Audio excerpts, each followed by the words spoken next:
All right, we're back. We are here for another update video. I know it has been a long time, and I don't like just shoving out update videos when nothing has happened, which honestly, who we getting? The price of Bitcoin has been ranging between 60 and 80K. Not a lot has happened. I have been working a bunch of overtime. That has been really a time sink lately. And I don't like just putting up random Bitcoin videos that are the 100th time you've seen, you need to get to 0.21 Bitcoin. It's just not me. I don't like being repetitive.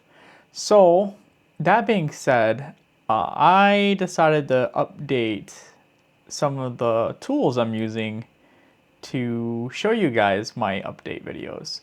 So right now, we're just chilling on the mempool. And you guys all know we have been using the dashboard here. Like I was saying, we've been using this dashboard for a long time, and honestly, if you know anything about me, it hurts my eyes. I don't like sheets. I don't like working in sheets. I'm not an Excel guy. I don't like it. I know it has tons of features that adding up the columns and all that handy stuff, but I just like simple. So I decided I would open up Claude and design my own tracker app. So far, it's just in the development phase, but hopefully I'll be able to get you guys a link so you guys can make it on your own if you guys are interested. So right now it's just temporarily named Verge. As you can tell, I have a goal progress where you can use just your liquid, which is actually what it has in right now. So it's my goal was $300,000. I have $164,000 to go. I have $135,000 in liquidity if you count the truck. But you can also, if you have a more substantial retirement, there's the plus long term, and it adds up the your long-term section down here. So to get you updated on what has been happening, I am at, oh, that's interesting. It rounded up, but let's see what the actual number is in here. Okay, yeah, it just does a round up on that, but it's calculating the correct unit. So here's my Bitcoin cold storage. And I guess this is a good opportunity to show you a bunch of the assets, editing your assets. So if you were to get more, you can adjust this name of the thing, and then you can put it in what section you want, if it's in the long term or liquid. It's also, this is the type. Basically, it uses on the back end CoinGecko to pull in the price live. And if you're using like stocks like Apple stock or Tesla, you can put it on here and it'll pull in the correct information. So you never have to manually put in a current price. But if you were just doing cash, you could. This would be how you would do it. I shouldn't have done that. But you could enter a manual amount of cash or total only. I put this in just for my truck. Basically, you can, a non-liquid asset, I don't know, whatever you choose to put in your portfolio, that would be a total only one. But we're going to hit cancel. And so in Bitcoin, I'm sitting at $86,729.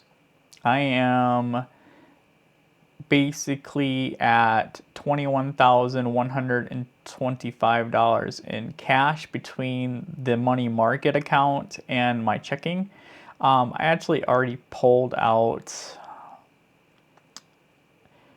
I pulled out my strike DCA that's supposed to come out. It's in limbo right now because it's the weekend. So I pulled that out manually. And then I pulled my rent out manually. So it's current compared to if I had, it would have looked bigger if I wouldn't have pulled those out. I'm still estimating my truck value is about $27,000. That is going to start to depreciate within the next couple of years, so that'll be adjusted. So if you ever needed to do that, you would just adjust the dollar amount right there and hit save. You can also delete assets. If you guys want a better tutorial on this, maybe I'll just do a standalone. That way I'll go through like a starting new portfolio, and you guys can see how that goes. We'll do that on the next video. So long term, the MSTR is not performing so good. We're basically, I have not bought or sold any, but it is sitting at $8,964. We still are net positive on that. The Fidelity account is sitting at $26,948. It is performing decent, I guess. It's not down. It's, well, it might be slightly down, but it's not bad. I added this, interesting. I added a progress tracker to be able to check individual liquidities. Basically, right now you can have it on all liquid, which is, that's very interesting. We're doing it live, guys. We're doing it live. 135. I'm going to have to add the one that combines them so you can get your net goal. That'll be on the, that's why I said it's in development, guys. I'm looking at things live. All along. So basically this is showing data points. It takes a data point every day, basically a little snapshot, and it just graphs it. Basically, so far it's only a day old, so there's only 2 snapshots, so all of the bars are going to look very similar because there's only 2 data points. But eventually, once I get to like the 7-day mark, the 30-day mark, year to date, 1 year, and then lifetime of using the app, it'll give you more data points. Apparently, I am up 3,000. Thanks, phone. I'm up $3,029 since yesterday. We must have had a green day in Bitcoin. So basically, on the bottom here, we have a refresh page, which will pull in. Oh, look at that, guys. I didn't even plan this. I have little achievements built into the app, and I've hit my halfway goal to when you combine my liquid and my long term, it's halfway to 300,000. So it basically on the back end checks if you've accomplished these goals. And these aren't the only ones that are in there. There are 3 different types of achievements. This is the achievement where you hit X of your goal. Basically, if you've hit 10%, 25%, 50%, that kind of thing. But there's also a USD amount goal and a Bitcoin goal. So if you hit a milestone in Bitcoin, it also gives you a little card. You can save these cards for yourself, or show a friend if you're not too worried about doxing your stack. But it's kind of fun. You don't have to do anything with it. Like I can hit save card and download it to my computer, or I can just hit close. But I didn't even try that. But that being said, you notice how when I hit the refresh page, it'll either pop up on the loading of the page, or you can force it on the refresh. I guess I'll just go through the buttons here. Refresh pricing. That's obviously what it just did. It pulled in the news of anything that's in your portfolio. If it can automatically pull the price, it will. Update holdings is actually kind of nice because it'll pull up everything you have all in one, every category, and then you can adjust them all at once instead of having to go into them individually. And then you can hit save all. You can force a snapshot. See, it saved it down there on the bottom. Edit goal. allows you to adjust. So now I have the $300,000 goal. I could push that out to $1 million. I could push it out to $5 million. It all adjusts. Let's see here. I'll hit cancel. Export. Export actually downloads a JSON file, saving all your data in case you have to move computers. It's not, none of this is saved on the cloud, and I'm debating on keeping it that way because it's more private. But it does have issues with, you're trading privacy for inconvenience. So right now we're just running a JSON file that you'd have to either move to your new computer, or I do have it set up to be able to do mobile. Right now I actually have it on my phone, but they don't sync unless I build it on the cloud side, and I don't know if I want to do that yet. Actually, if you guys have an opinion, put it in the comments. For now, we're going to keep it as a JSON file that I would basically put this on, send it to my phone, and then I could update my phone via that bridge file there. Share card, that just takes a snapshot of that top box. And you can do total wealth, liquid wealth, and then goal progress.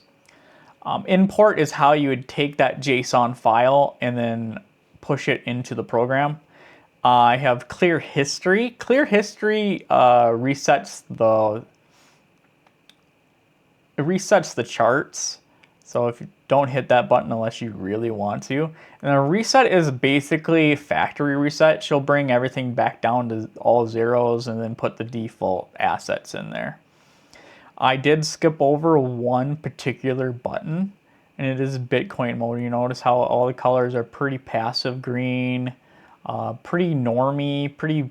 You could use this for anything. I just happen to have Bitcoin in here, but when you hit Bitcoin mode, we get a full color change. Everything changes to, oh, I never noticed that. It's animated. That's cool. Yeah, so all the color, it's just a color change, but it's pretty cool. So that is a little update on my portfolio with a little tech demo of my app. If you guys want a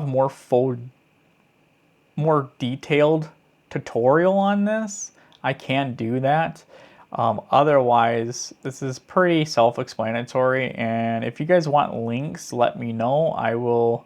I'll start handing those out sometime this week if I deem it stable. Well, that is everything. I will catch you guys on the next one. Don't forget to check out Jerry Loves Freedom. He is my partner at the Truth of Work podcast. He has his own channel. He's been doing more of a news reaction channel during the day. And then don't forget to check out my other partner, BTC Backpacker at youtube.com. He does the nightly live streams in Jerry's old slot and puts out great content on his normal live channel.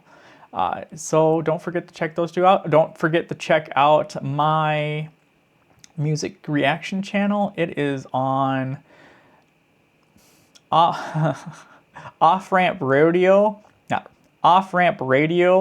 at youtube.com. I will leave all the links in the descriptions. Don't forget to like, comment, and subscribe. I will catch you guys on the next one. Peace.